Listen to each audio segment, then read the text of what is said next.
ولا تحسبن الله غافلا عما يعمل الظالمون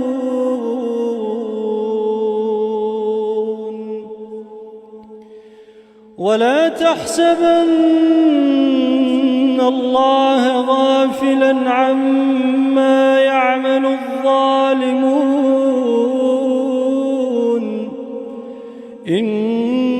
إنما يؤخرهم ليوم تشخص فيه الأبصار مهطعين مقنعي رؤوسهم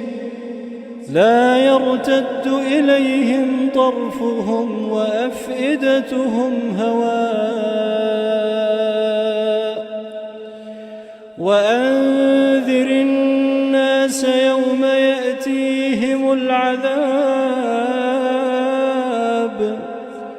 فيقول الذين ظلموا ربنا أخرنا إلى أجل قريب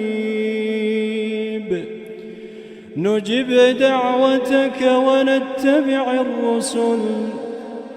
أولم تكونوا أقسمتم من قبل ما لكم من زوال وسكنتم في مساكن الذين ظلموا أنفسهم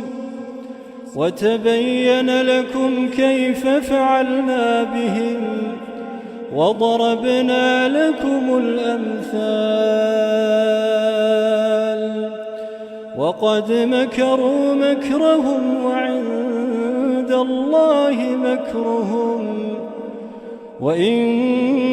كان مكرهم لتزول منه الجبال